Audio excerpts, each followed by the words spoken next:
John 10:10, Jesus says, "The thief comes only to steal and kill and destroy. I have come that they may have life and have it to the full." Full life is what Jesus wills for people. But what is the role of money in living a full life? Two mentalities about wealth. Dear Lord, we thank you that you are wealthy, that you are kind, good, and generous. Forgive us our sins, cleanse us, O God, and now teach us, guide us, lead us. In the name of Jesus, your Son, we pray with thanksgiving. There are two major mentalities about wealth. At yun ay tawagin natin na mayaman and mahirap mentalities. At ang pag-uusapan natin ay hindi mayaman at mahirap na tao, kundi mayaman at mahirap na pag-iisip. So check your mentality kung pang mayaman o pang mahirap. Mahirap mentality says money is the root of all evil. Minamasama ng mahirap mentality ang pera. To the mahirap mentality, wealth is bad. Meanwhile, the mayaman mentality says money is the root of much good. In fact, money is tool for much good. So sa mayaman mentality, wealth is good. Proverbs 10:15, great wealth can be a fortress, but poverty is no protection at all. Ang may kayamanan ay nakasandal sa pader. Ang walang kayamanan, ang nagdarahop ay hubad at masyadong vulnerable. Proverbs 21:20, wise people live in wealth and luxury, but stupid people spend their money as fast as they get it. So ang matatalinong tao, napapahaba nila ang kanilang kariwasaan. Yun daw mga taong mangmang, sasandali lang, one day millionaire, tapos mahirap na uli. Sa mahirap mentality, rich people are just lucky or blessed. In other words, sinuwerte lang yan, hindi niya accomplishment yan. Binuenas lang yan, pinagpala lang yan ng Diyos. So wala siyang dapat na i-claim na responsibility for becoming rich. At sa ganyang mahirap mentality, mahirap people are just malas.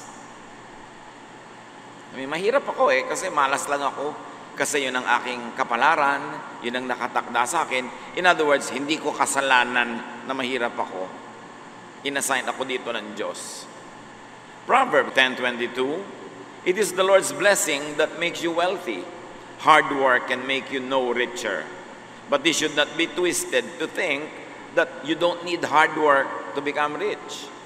Ang sinasabi lang dito, hard work without God's blessing cannot amount to anything much. Kailangan mo blessing ng Diyos, pero may kakambal yun na hard work. Hindi yung hard work mo lamang ang nagpapayaman, kailangan may kakambal na pagpapala ng Diyos. Pero hindi pinagpapala ng Diyos yung walang work at all. Dapat malinaw ito sa mga tao para hindi ko ano-ano ang pananaw nila tungkol sa pagpapala ng Diyos in terms of wealth. This mahirap attitude keeps its believers from actively making and gathering wealth. Hindi sila nagiging aktibo sa pagpapayaman sa sarili, sa pagsisikap. It makes believers dependent on luck or fate or chance. Kaya sila rin yung napakamahilig makipagsapalaran, makipagsugal, tumaya sa kung ano-ano. Kasi inaasahan nila na yun lamang ang paraan para sila yumaman o magkapera. This mahirap attitude keeps its believers very vulnerable to misfortune, to accident, some people call it. Pagka ang tao ay fatalistic, lagi na lang na nakaasa sa mga pagkakataon, sa buenas-buenas, wala silang savings, walang insurance, walang ibang source kundi sangla o benta, hiram o hingi, awa, puro himutok at puro iyak. Yung mga taong minamasama nila yung pagkikita, hindi sila kumikita, hindi sila nag-iimpok, dinadalaw din naman sila ng sakit, nahuhulog din sila sa building, nasasagasaan din sila ng tren, nangangailangan din sila ng pera, nagkakasakit din sila. Pero dahil walang pera, walang inipon, walang pinagtrabahuhan, walang savings, walang insurance, kung may maisasangla, sangla, kung may maibebenta, benta, tas wala na. O kaya hiram, hingi, puro iyak. Ganun ba ang full life na gusto ng Panginoon sa atin? It's not the way to live a full life. Ang mayaman mentality, sinasabing people become rich because of hard work.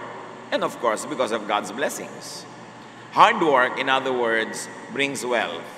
But you don't only work hard because maraming people who work hard don't become wealthy. You also have to work smart. Hindi sapat na pagod ka, hirap ka, hinahampas mo ang sarili mo sa trabaho. Hindi ibig sabihin makakaahon ka sa hirap. Kailangan nag-iisip ka rin, may diskarte ka. Ito man pinagpapaguran ko, hahanguin ako sa hirap o nakatali lang ako dito. Kumakain lang ako ng konti para mabuhay bukas, para magtrabaho uli. At kakain ako ng konti para mabuhay uli sa makalawa, para magtrabaho uli. Hanggang kamatayan mo na yun. Kailangan iniisip mo, ano ba itong ginagawa ko sa buhay ko? Saan ako dadalhin itong ginagawa ko, nitong hanap buhay ko, nitong trabaho ko? Mahahango ba nito ako sa hirap? Because God blesses and rewards hard work and intelligence and thinking and wisdom. Pinagsasama-sama yun. Ecclesiastes 5:19, suppose you are very rich and able to enjoy everything you own, then go ahead and enjoy working hard. This is God's gift to you. So enjoy working hard at something that gathers wealth, at something that gives you enough or more than enough income, pero hindi lang yung working hard, pero wala namang nangyayari sa buhay mo. Proverbs 10:4, laziness leads to poverty. Hard work makes you rich. Rich people become rich because of suited, applied knowledge. Not just any education or course. Ang dami-daming edukado, ang dami-daming college graduate, ang dami-daming may pinag-aralan, pero bakit maralita pa rin? Pag tinignan mo ang habit ng mga may kaya, ng mga mayayaman o mga yumaman, ang mga pinag-aaralan nila, hindi kung ano na lamang na usong kurso. Pinag-aaralan nila ang mga bagay na mayroong direct result sa kanilang gustong hanap buhay. Pinag-aaralan nila kung ano yung talagang angkop na angkop sa gusto nilang gawing negosyo o trabaho. Proverbs 19:8, do yourself a favor and learn all you can. Then, remember what you learn and you will prosper. So, kailangan, mabuti daw para sa sarili mo yan na mag-aral na mag-aral. At tandaan mo yung pinag-aralan mo. Hindi yung last week lang yung exam. Hindi mo na rin alam mo yung sagot ngayon. Gumraduate pero walang alam, walang natandaan. So, ano mangyayari sa'yo? Sabi, tandaan mo lahat ng pinag-aralan mo, magagamit mo yan, at ikaw ay magiging mariwasa dahil dyan. Specific, useful knowledge and skills. Pag kinompare nyo ang pinag-aaralan ng mga mayayaman at pinag-aaralan ng mga mahihirap, ibang-iba. O ito na lang ang pag-aralan mo kasi mura yung kursong yan. Oo nga, mura yung kursong yan, pero anong gagawin niya sa buhay ko? Ang dami ko nga na pag-aralan, pero wala rin akong trabaho, wala rin magbagay sa akin. Dapat pinag-aaral mo, ano talaga? Gusto mo ba talaga halimbawa na maging burda queen? Hindi ang pag-aralan mo, pagbuburda. Hindi mo kailangan mag-accounting o mag-chemistry o mag-commerce. Ang gusto mo talaga, magtayo ka ng shop, na mag-aral ka mag-welding, mag-aral ka masilya ng mga kotse. Hindi kukuha ka ng kung anong course, psychology. Pagkatapos, hindi mo naman magagamit. Kailangan, hindi ka lang aral ng aral. Yung talagang pakikinabangan mong pag-aaralan. Kasi kahit takpan mo yung ng mga diploma, yung buong dingding nyo, kung hindi naman yun ang bagay sa iyo na pinag-aralan at hindi mo kakaperahan, mahirap ka pa rin. Proverbs 11:16, the timid become destitute, but the aggressive gain riches. So walang mapapala yung mga timid, mga sobrang mahiyain, mga sobrang kimi, sobrang dungo, humanda kang maging maralita buong buhay. Sabi niya, the aggressive gain riches. And this is positive aggressiveness. Yung, you don't only wait for something to happen. You help make it happen. Sabi ng iba, strike the iron while it's hot. But aggressive people make the iron hot by striking. Gumagawa ka ng paraan, hindi ka naghihintay na malaglag sa iyong harapan ng pagpapala. Hinahanap mo, binubungkal mo. Dahil God rewards good, intelligent, hard work. Even in the issue of luck, mayaman mentality still applies systematic wisdom. Kahit yung mayaman ang naniniwala na yes, may mga pagkakataon na parang luck, parang chance, meron pa rin silang system. Ecclesiastes 11:2, put your investments in several places, many places even, because you never know what kind of bad luck you are going to have in this world. So huwag mo daw ilalagay sa isa lamang ang lahat ng investment mo kasi hindi mo alam kung yun ba ang pagpapalain, yun ba ang bubuenasin, yun ba yung mamalasin, hindi mo alam. Kaya ang mga mayaman na nga, sila pa yung may insurance, sila pa yung may mga savings, sila yung may placements. Pero hindi lahat ng mayaman na ipinanganak na mayaman. Maraming mayaman, hindi pinanganak na mayaman. So bakit sila yumaman? Hindi dahil mayaman sila, kundi dahil meron silang mayaman mentality. Yung takbo ng utak nila, papayaman, patungo sa pagyaman, at siguradong yayaman kasi ganun sila mag-isip. Kaya pag-iisip ang mahalaga nating i-review. Paano ka mag-isip? Ang pag-iisip mo ba ay pang mahirap? Pupunta ka sa kahirapan? Kahit mayaman ka na nga nung ipinanganak? O pang mayaman dahil papunta ka sa kayamanan kahit na ipinanganak ka mahirap? E paano kung ipinanganak ka ng mayaman tapos pang mayaman pa yung iniisip mo? Ang pag-iisip. Kaya may mga pamilya na hine-henerasyon, daan-daang taon, sila pa rin yung nagwawagi sa paraan ng pag-iisip. Hindi sa laman ng bulsa pag ipinanganak ka, hindi sa laman ng bulsa nung lumalaki ka, kasi maraming walang kapera-pera nung araw. Sila nang may-ari ng Pilipinas. Sa pag-iisip. Sa mahirap mentality, rich people are dishonest or bad. Yumaman niya kasi makunat, kasi masamang tao, kasi business is business, wala man lang pakisama. Maganon. Maraming mga mahihirap na tao, masama ang pagtingin sa mayaman. Pag mayaman ka, masama ka. Wala kang kwentang tao. Tapos, sasabihin pa, bahay may palasyo, kung nakataray kuwago, mabuti pa ang kubo ko kung nakataray tao, ako. Yung pagpapasaya sa sarili dahil nasa kubo, akala mo naman walang dishonest at bad na poor. Akala mo naman mayayaman lang ang masamang tao. Akala mo naman napakasado at anghel ng lahat ng mga maralita. Ang mahirap mentality, sa kanila righteousness is pure simplicity. Dapat kung napaka-righteous mo, simpleng-simple ka lang, Spartan lifestyle. But Proverbs 15:6 says, the house of the righteous contains great treasures. Ang tahanan daw ng matuwid ay maraming lamang kayamanan. So hindi minamasama ng Biblia ang maraming lamang kayamanan ng bahay mo. Basta righteous ka at napapayaman mo ang sarili mo sa righteous ways.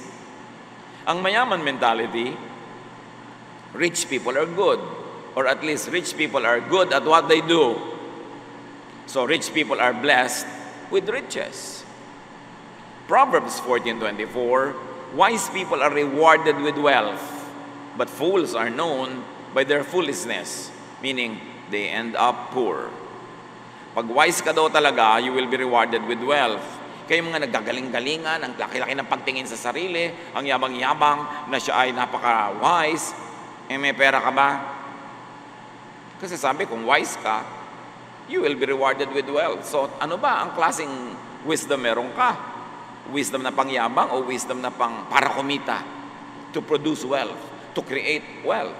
Kasi sabi, you will be rewarded with wealth. Wealth is a reward, not a punishment. Ecclesiastes 2:10, sabi ni Solomon na ubod ng yaman, anything I wanted, I got. I did not deny myself any pleasure. I was proud of everything I had worked for, and all this was my reward. Sabi, bakit? Pinaghirapan ko naman. Kinita ko ito. So sabi ko noon, ang gusto ko, binili ko, kinuha ko, naging akin. Hindi ko pinagkaitan ng aking sarili ng anumang mga kasiyahan sa buhay. Bakit? Pinagtrabahuhan ko naman. Sabi nitong si Solomon, na itong ganitong kind of thinking ay minamasama ng Greek philosophy. Sa Greek philosophy kasi, which had a very strong impact on Jewish culture as well, yung parang masama ang katawan, ang mabuti lang yung espiritu, masama ang sarap, layaw at ginhawa, ang masarap lang yung pagdurusa, yun lang ang tama. That is Greek philosophy that influenced even many people in the churches, in the Christian churches. But that is not a Jesus idea. It is really a Greek idea that influenced many people in Israel. Ecclesiastes 2:10, I got whatever I wanted and did whatever made me happy. But most of all, sabi niya, I enjoyed my work. Do you enjoy your work? If not, you need to be wealthy. You need to have more money so you can do what you want to do that you will enjoy. Wealth gives freedom to enjoy and be happy even with one's work. Ang masarap sa buhay ay yung kinikita mo galing sa trabahong na-enjoy mong gawin, hindi yung nagdurusa ka, kinakamuhian mo yung trabaho mo para ka lang kumita at may ibili ng ulam. Pagka ikaw ay may sapat na kakayanan financially, you can have flexible time. You can have flexible focus and priority, and you will have fulfillment. And wealth can make you a giver instead of a receiver. Wealth can make you a supporter instead of a basket case or a charity case. Wealth can make you a blessing instead of just recipient from other people. Pag dinefine mo what is work, it is what you do. What is play, it is what you enjoy doing. How about getting paid for what you enjoy doing for playing? Ang tao, aasenso, magiging maluwag, masagana, kung ang ginagawa niya ay gusto niya talaga, mahal niya, bagay sa kanya, tama sa gifting sa kanya ng Diyos. Kaya huwag ka lang basta magkatrabaho. Kailangan manindigan ka na at ang gagawin mo yung gusto mo, yung productive ka, yung ikaw ay magiging outstanding, hindi lang ordinary. Pero siyempre, sasabihin mo nga, paano kung wala akong kapera-pera, kapit sa patalim, kahit anong trabaho, tatanggapin ko na. Cycle nga of poverty yan eh.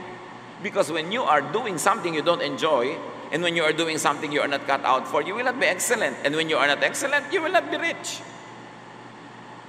Kaya kailangan mag-isip ka, paano ako kakawala dito sa paikot-ikot na buhay na dahil wala akong pera, nagigipit ako, tinatanggap ko kahit ano na lang trabaho, at dahil kahit ano na lang, hindi tuloy ka nagiging maluwag, hindi tuloy ako umaasenso, kaya tatanggapin ko na lang lalo kahit ano na ipagawa sa akin, paikot-ikot hanggang kamatayan na.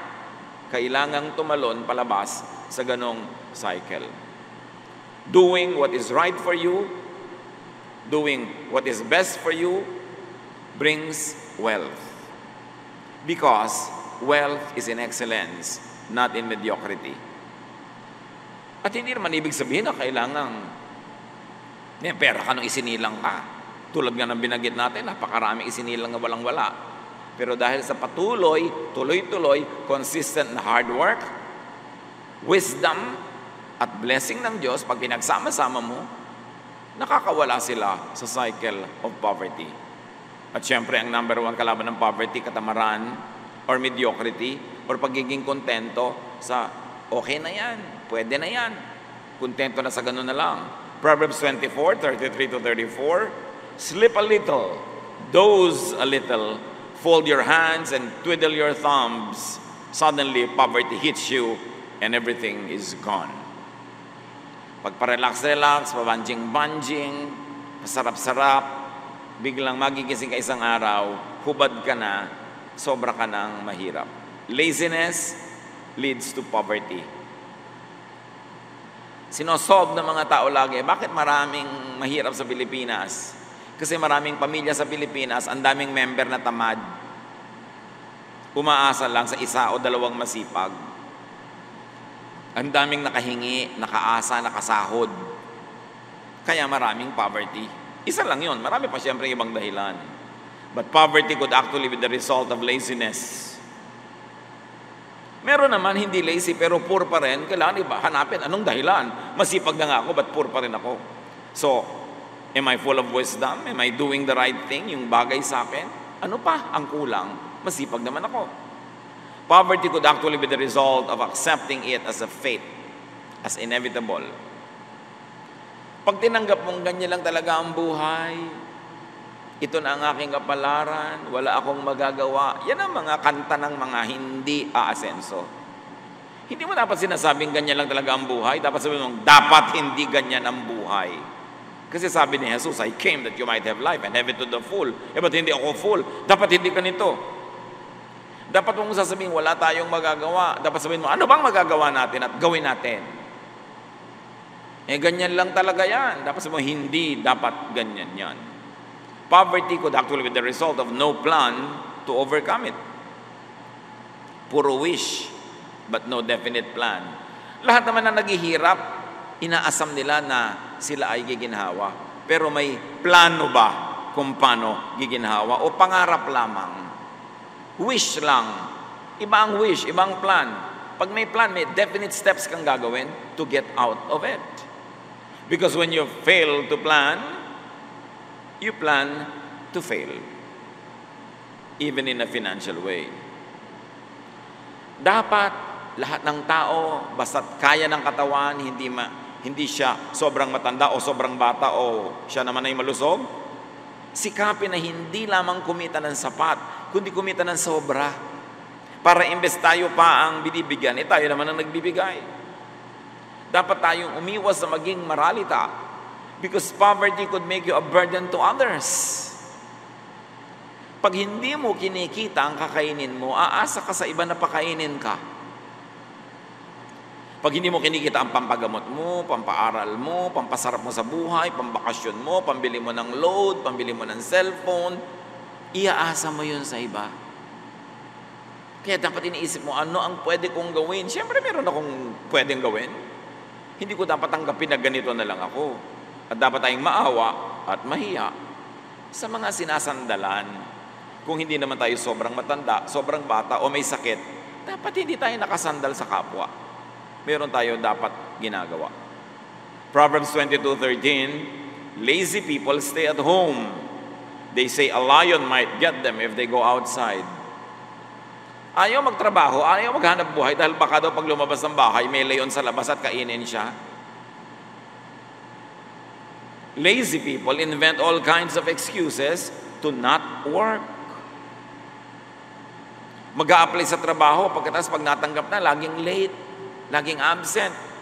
Pag napagkatiwalaan, kukupitin yung stapler ng opisina, iuwi. Pagka naging procurement officer, kukupitan yung kumpanya. Pagka may mga bandi-bandi clock, iba pag ang taga-bandi sa kanya. O kaya magbabandi clock. Pag nakabandi clock na, bigla ang bagal-bagal na maglakad. Nung mag-i-in, nagtatatakbo parang Darna. Ang bilis. Tapos pagkain na pagkain, magsasipilyo, magsusuklay, magtitis, magme-makeup, magpapakoterize sa mga kulugo. Bago magtrabaho, ang dami pang gagawin kasi nakain na eh. Sa palagay mo, walang Diyos na nakakakita na dinadaya mo yung employer mo? So ano mangyayari? You pretend that you are working. Anong gagawin ng employer mo? She will pretend to be paying you. Alam nyo ba? Akala ng mga empleyado, naloloko nila yung mga amo nila. Kaya naging amo yan, matatalino yan. Kaya nagkaroon ng mga kumpanya yan, matatalino. Akala nyo, naiisahan nyo? Alam nila yung mga nandadaya. Ang paghiganti na lang nila, hindi nila dinadagdagan ng sweldo. Balak ng amo, wow, malaki ang business natin ngayon, malaki ang kita, kayang-kaya ko magbigay ng 14th month, 15th month, 16th month pay. Pero dahil dinadaya ko ng empleyado ko, yun nilang requirement ng gobyerno, 13th month. Tuwang-tuwa naman si empleyado, nag-13th month. Ay, kahit naloloko ko siya, nag-13th month ako. Hindi mo alam, kaya kanyang bigyan hanggang 16th, 17th month. Kung honest ka at kung masipag ka at productive ka. Akala naman ng mga iba, nauuto nila yung mga employers. Kaya naging employer yan kasi mas matalino sila kesa sa atin. So, hindi natin sila mauuto. Meron silang ibang paraan ng paghihiganti. And it is financial. Hindi ka binibigyan ng dagdag. Huwag laging sinasabi, lazy people invent all kinds of excuses to not work. Lazy people always say, mahirap gawin yan. May karpintero ka, papagawin mo, sabi ng karpintero, sir, mahirap pong gawin yan. Gusto mo madalian? Humiga ka, mamasahihin kita para madalian ka. Gusto mo madalian? Ba't ayaw mong mahirapan? Pag ayaw ko ang mahirapan, hindi ka asenso. Ganyan lang talaga ang buhay. Wala akong magagawa. Wala kang magagawa, hingi ka ng hingi, hindi ba gawain yan? Hindi ba gawain mangutang? Tapos sasabihin, wala kang magagawa, gawain din yan ah. Proverbs 23, 4-5, be wise enough to not wear yourself out trying to get rich. Your money can be gone in a flash, as if it had grown wings and flown away like an eagle. Akala ng iba, sinasabi nitong huwag kang magpagod para yumaman. Pero ang sinasabi talaga dito, huwag kang magpagod unnecessarily. Huwag mong pudpurin ang sarili mo sa pagpapayaman. So hindi tayo pinipigil magpayaman, pero huwag mong pudpurin ang sarili mo. Huwag mong patayin ang sarili mo. Kasi may mga tao, pinapatay yung katawan nila para magkapera, at nung may pera na, uubusin yung pera nila para magpagamot. So kailangan habang naghahanap buhay ka, gumagawa ka ng kayamanan, inaalagaan mo pa rin ang iyong katawan. Kasi mamaya, lahat ng kinita mo, gagastusin mo sa pagpapagamot. Importante, lalo't nagtatrabaho ka, you work hard, do your best to eat well, to eat nutritious food, to relax, to rest. Kasi katawan mo lamang ang instrumento mo para kumita. Pag inabuso mo yung katawan mo, nagkasakit ka, hindi ka nakikita, at magsisimula ka ng gumastos sa pagpapagamot. So be wise in gathering wealth. Do not get worn out. Huwag sobrang magpagod. Dapat nagpapahinga.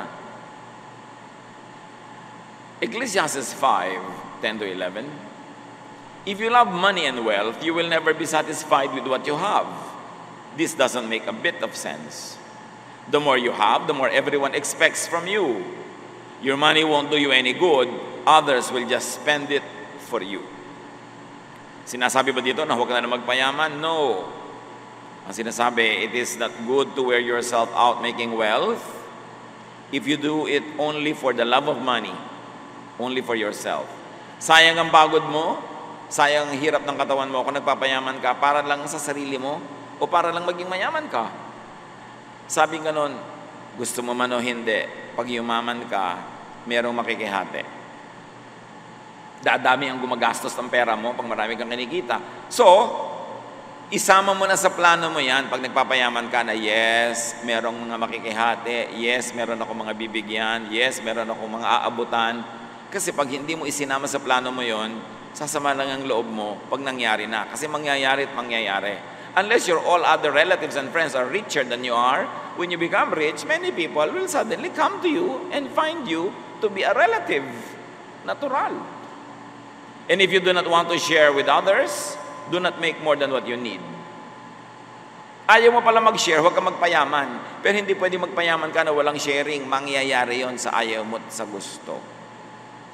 So para hindi ka nalang mabigo, hindi ka ma-disenchant and ma-disappoint, kung gusto mo magpayaman, gusto mo gumawa ng kayamanan, tanggapin mo na pag dumami ito, maraming makikishare. O kaya, magpayaman ka para marami ka mabigyan. Yung sabi mo, naku, may mga kapatid ako nasakitin, magpapayaman nga ako dahil darating ang panahon, magkakasakit ang mga ito. Siyempre, hindi ko naman matitiis. So ngayon pa lang, magpapayaman ako.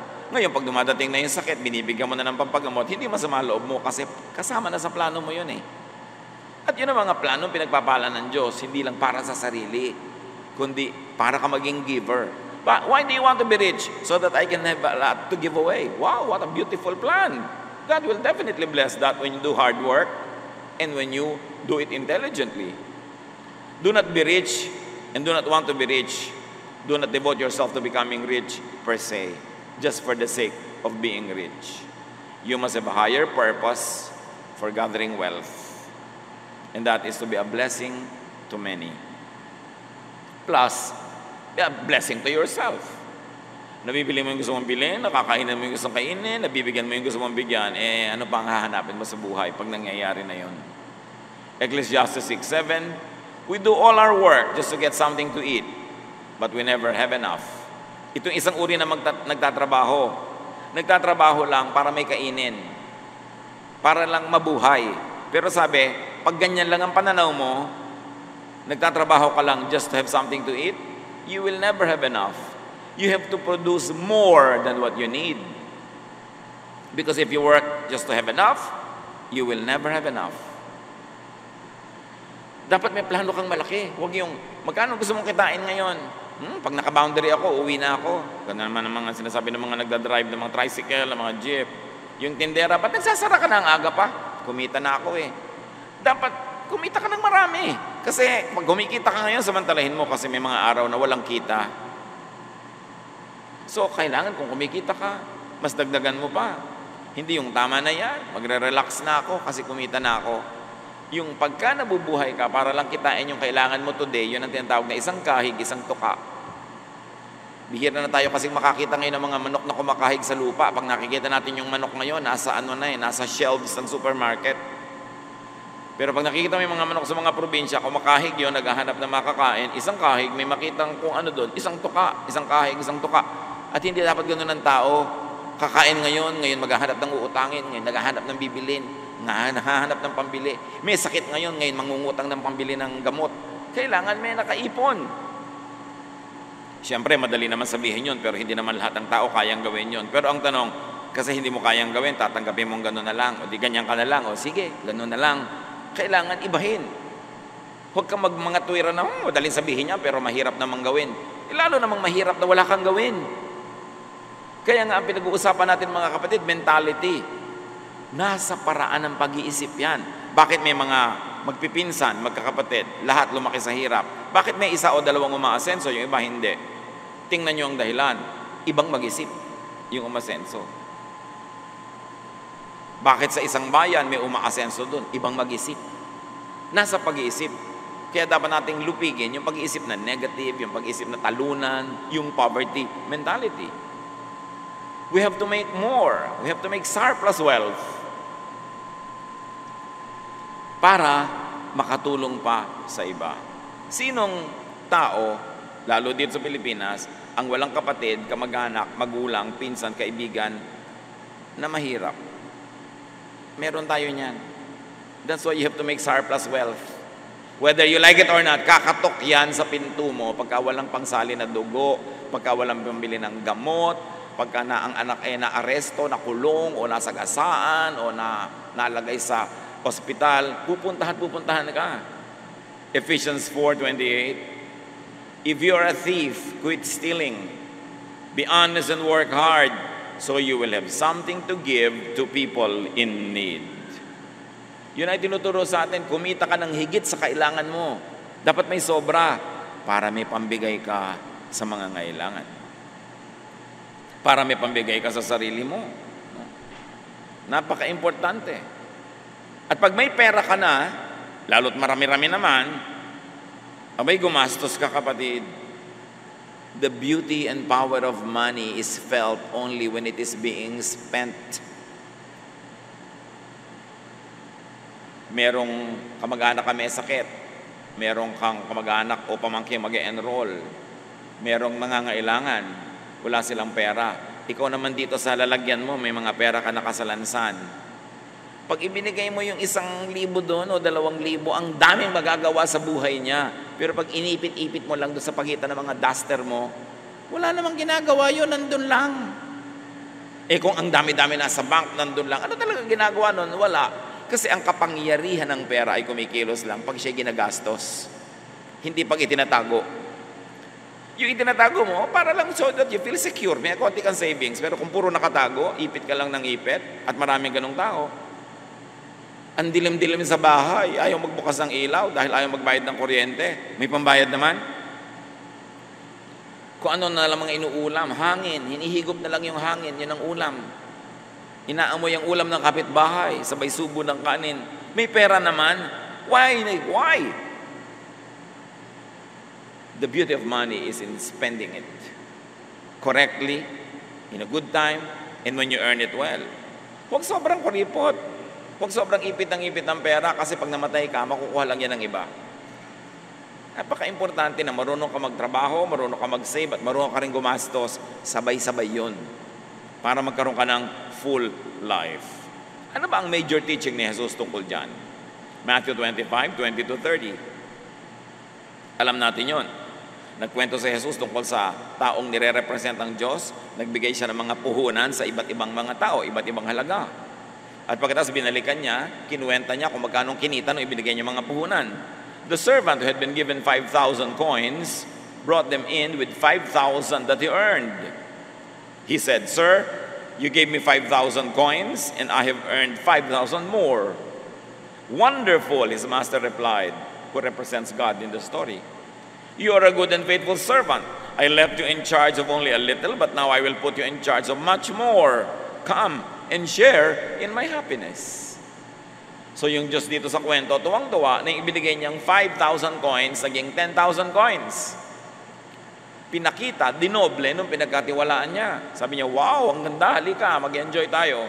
Next, the servant who had been given 2,000 coins came in and said, Sir, you gave me 2,000 coins and I've earned 2,000 more. Wonderful, his master replied.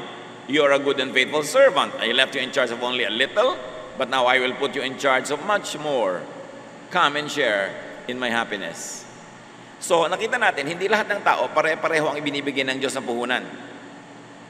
May binigyan ng 5, nagawa niyan 10. Sabi niya, naku, halika, mag-enjoy tayo, I like what you did. May binigyan naman, 2,000 lang. Yung 2,000, naging 4,000. Sabi niya, wow, hindi kalakihan ang binigay ko sa iyo, pero dinoble mo rin. Next time, mas malaki na ibibigay ko sa iyo. Kasi napapadoble mo. Sabi ganun, halika, sumama ka sa aking kasiyahan. The servant who had been given 1,000 coins came in and said, Sir, I know that you are hard to get along with. You harvest what you don't plant and gather crops where you haven't scattered seed.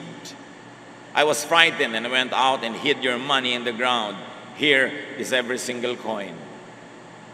So yung isa binigyan ng 5,000, naging 10. Yung isa binigyan ng 2,000, naging 4. Yung isa binigyan ng 1,000 lang. Sabi niya, ito na po, 1,000 nyo. Eksaktong-eksakto, sosoli ko na lang. Hindi ko in-invest, wala akong ginawa. Kasi natatakot ako magkamali. At saka wala naman kayong kwentang tao eh. Bakit ko paparamihin ang binibigay nyo sa akin? So this is the usual attitude of mahirap mentality. Rich people are bad. They become rich for being bad. So why join them in their projects? Ang poverty mentality, money is not meant to be multiplied. It is only to be kept. Ibinaon ang pera, nakabaon, nakaipit lang. At ganun ang talent ng maraming tao na ibigay ng Diyos. Nakabaon lang, hindi nagagamit. Ganun yung kanilang mga karunungan, mga katangian, hindi nagagamit, nakabaon lang. So ikinatuwa ba yun? Uy, sigurista ka, ang galing-galing mo naman. Natuwa ba? The master of the servant told him, You are lazy and good for nothing. You know that I harvest what I don't plant and gather crops where I haven't scattered seed? You could have at least put my money in the bank so that I could have earned interest on it.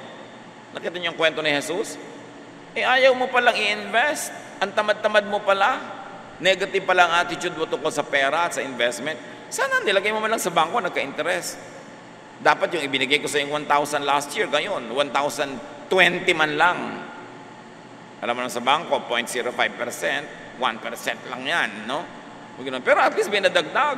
Pero ganito mo isosoli sa akin, wala man lang pakinabang. Parang yung mga nangutang 10 years ago, umutang ng 10,000, binayaran ka ngayon, 10,000 din. 10 years ago, yung nabibili ng 10,000, 5 talong. Ngayon, kalahating talong na lang yun. So, nawala na ng value yung pera ko, ipinagkatiwala ko sa iyo, ipinahiram ko sa iyo, pinampaluwag ko ng buhay mo. So, soli mo sa akin, ganun lang yung face value. Yung economic value niyan, bumaba na. Mga kapatid, pag nangungutang kayo, pag nagbayad kayo, dagdagan nyo naman. Kahit malang isang pinya, idagdag nyo. Isang talong, isang singkamas. Hindi yung ganun-ganun nyo rin isosole, wala malang pakinabang yung nagpahiram sa inyo. Nangangalumatan na nga, kawawari gabi-gabi kung magbabayad kayo or not. Tapos ganun lang, wala siyang napala. Paano kayo pagpapalain ng langit kung ganun kayo uri mangutang? Hindi kayo blessing sa nagpautang sa inyo. Yun yung nagbabayad pa ha, meron pa nga hindi nagbabayad. Masama pa, loob pag nasingil, galit pa. So what was the master looking for? Interest. Interest man lang. In other words, the God in the story, told by Jesus, would like us to make wealth, to multiply wealth. Kasi paano ka nga magkaka-full life kung wala kang pantustos? Then the master said, doon sa tamad, doon sa hindi nag-invest, now your money will be taken away and given to the servant with 10,000 coins. Yung 1,000 binigay ko sa'yo, hindi mo pinarami. Siya binigyan ko ng 5, naging 10. Akin na yung 1,000 yan, ibibigay ko sa kanya, 11 na ang kanya. Kaya yung rich become richer, yung poor become poorer.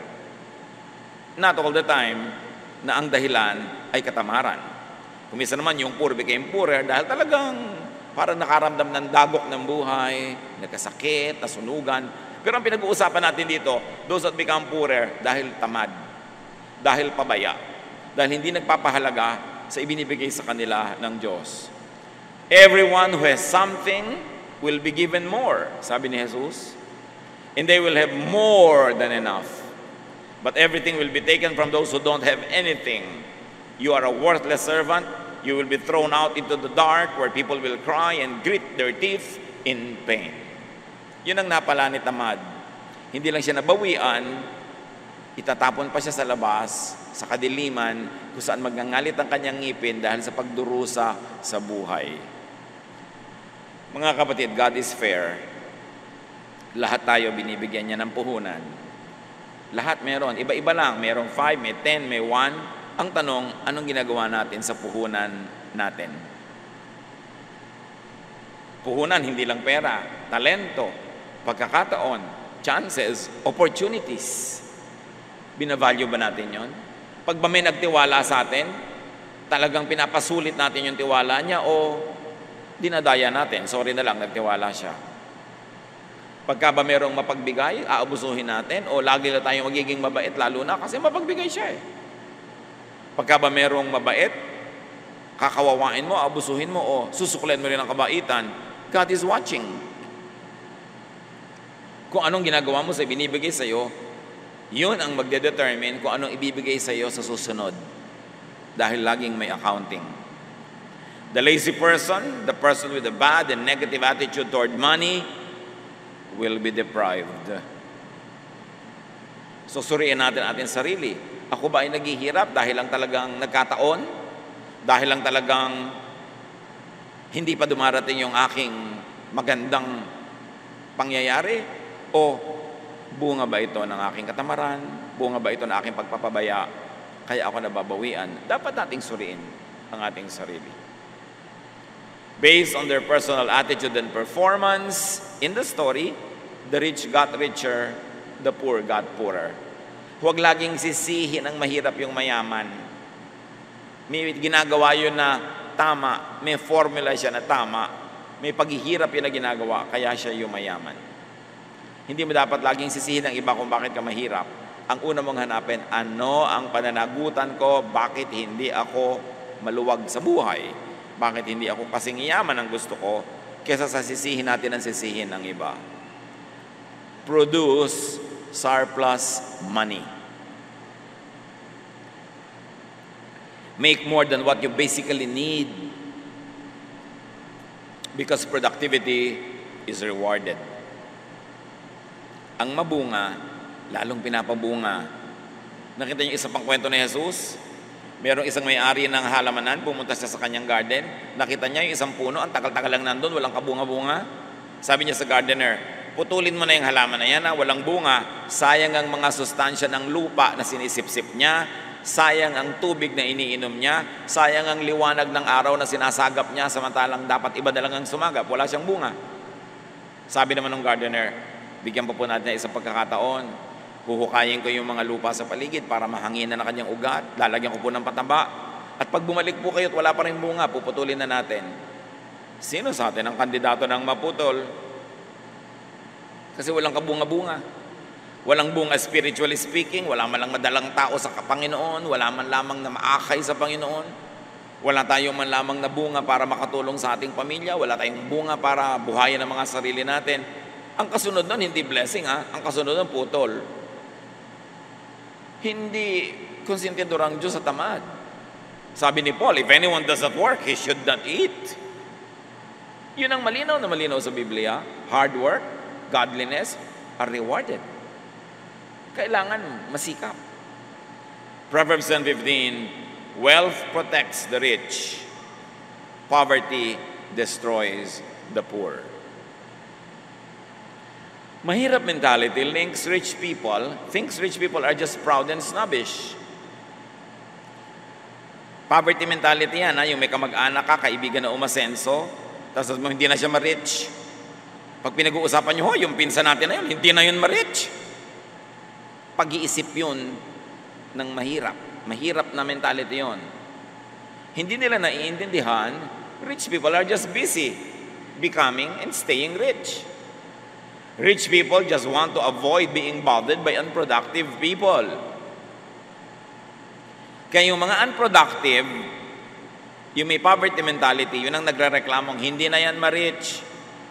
Bakit naman gusto mong ma-rich? Uutang ka, hihingi ka, may kailangan ka sa kanya, kaya gusto mong ma-rich. So matalino siya, bakit naman siya magpapa-rich sa'yo? Di ba common sense? Pag sinabi mong hindi mo na ma-rich, bakit mo pinipilit maabot? May kailangan ka, gusto mong pumitas. At kung matalino ang punong ito, tataasan niya talaga yung mga sanga niya para hindi mo mapitas, kaya hindi mo siya ma-rich. Ganun lang yun. Proverbs 19:4, the rich have many friends, the poor have none. It is the Bible that says it. Bakit ka nga kakaibiganin ng mga tao? Tuwing lalapit ka, umuutang ka. Tuwing lalapit ka, humihingi ka. Tuwing lalapit ka, dumadaing, umiiyak ka. Siyempre, ang mga tao may hangganan ng pagpapasensya. Minsan may problema din sila, malungkot din sila, tapos papalungkutin mo. Pag nakita ka uli, iwasan ka na. Tapos sabi mo, hindi ma-rich. Pagka ang mga tao hindi nagpapa-rich sa'yo, ang tanungin mo yung sarili mo, bakit kaya ako iniiwasan? Nakakasakal ba ako? Nakakaabala ba ako? Kasi kung blessing ka, siguradong lagi kang kasali Bakit ka hindi sinasali? Baka umiiwas yung tao. At hindi lang yon, because people who are excellent would like to be around similarly motivated and productive people. Kaya yung kapatid mo, kaibigan mo, pinsan mo hindi ma-rich. Kasi kung may oras siyang natira, mas gugustuhin niyan ang kasalamuhan niya, mga katulad din niya na productive, fruitful, progressive, para makabuti sa kanya at para siya mag-enjoy. Proverbs 13:20, wise friends make you wise, but you hurt yourself by going around with fools. So why will people go around with us if we are fools? And if we are not fools, people would like to be around us. So, tayo ang dapat nating tanungin, bakit ako iniiwasan? Hindi yung siya ang pipintasan mo, mayabang na yan. Kaya umiiwas. Ang tanungin mo, bakit ako iniiwasan? Importanteng malaman yun. Mahirap attitude focuses on saving. Magtipid kayo ng kuryente, magtipid ka ng gas, huwag mo nang initan yung pampaligo mo, kahit mag-inaw, gasto sa gas yan. O, ang tubig, patayin mo. O, sobra ka na magsipilyo, ha? Isang baso lamang ang budget sa bawat tubig. Huwag mo nang planchahin ang damit mo, gasto sa kuryente. Huwag ka na mag-electric fan, gasto sa kuryente. Mahirap people focuses on saving. Mayaman people focus on earning. Bakit ba puro magtipid ang laman ng utak natin? Bakit hindi kumita? Imbes sabihin mo sa anak mo, anak, magtipid ka ng kuryente. Ba't hindi mo sabihin, anak, kumita ka? Ang dami-dami mong oras. Computer ka ng computer, text ka ng text. Maghanap ka ng magagawa kahit part-time job. Para, sige, magkuryente ka, 3 electric fan. Lunurin mo yung baga mo sa electric fan, pero kitain mo yung pambayad.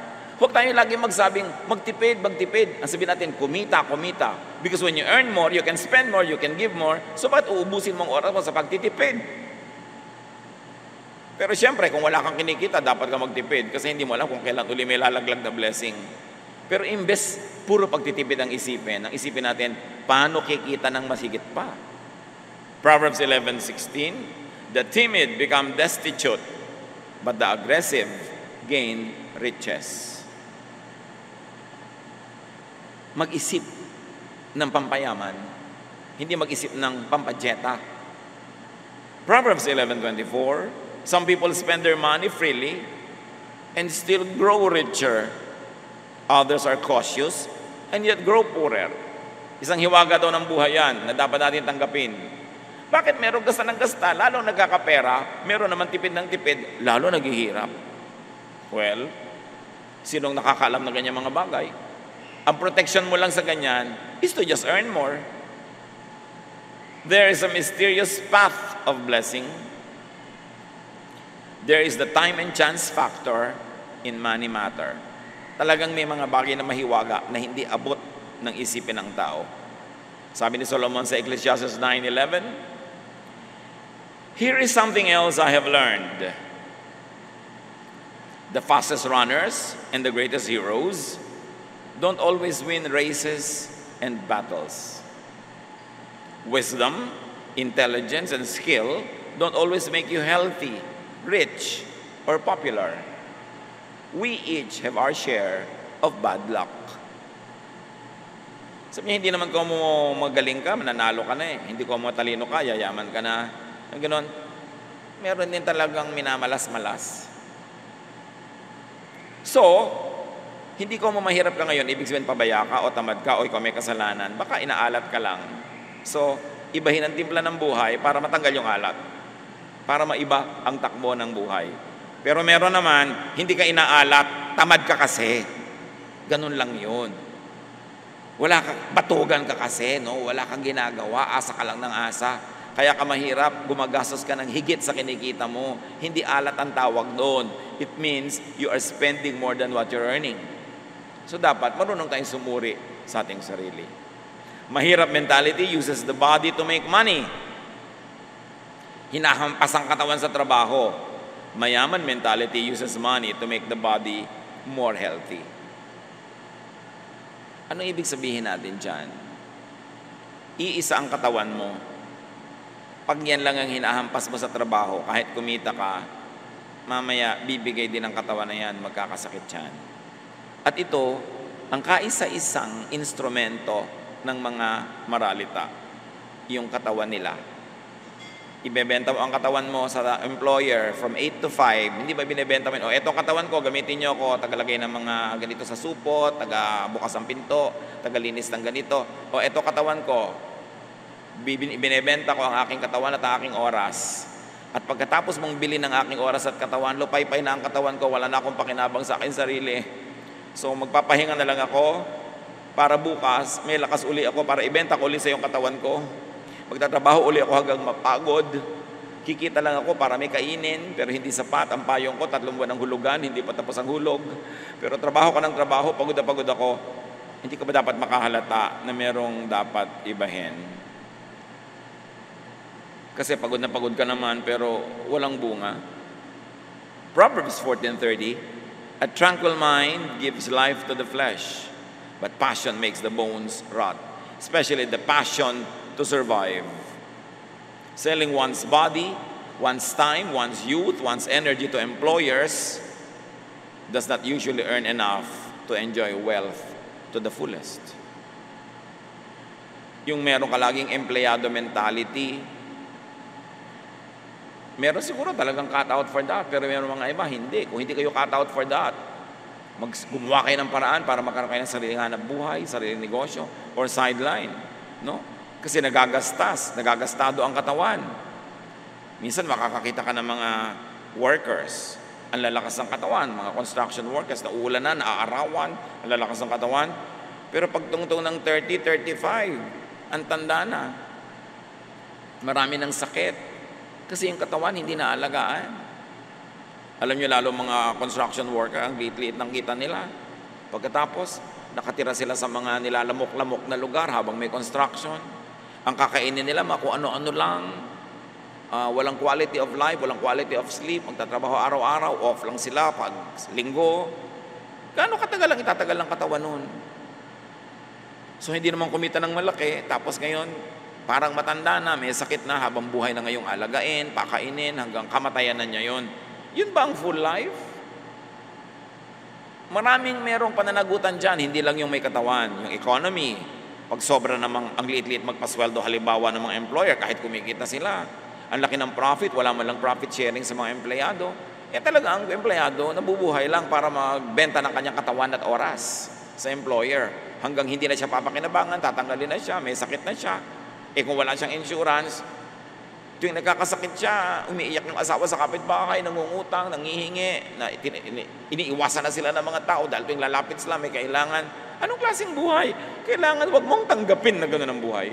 Meron kang gawin, lalo't kaya mo pa. Lalo't bata ka pa. Maiksi lang ang kabataan, maiksi ang lakas, napakaiksi ng kalusugan, mahaba ang pagkakasakit. Paghirap ka sa buhay, madaling tumanda, madaling magkasakit. At dahil tumanda ka at nagkasakit, more kahirapan follows you. It is going in cycles, in circles. Dapat kumawala sa cycles of poverty. Sasabihin ng iba, ano magagawa ko? Mahirap ako. Wala kang gustong isipin. O di sige, tanggapin mo. Papaikot-ikot ang buhay mo. Ganyan din ang mangyayari sa anak mo.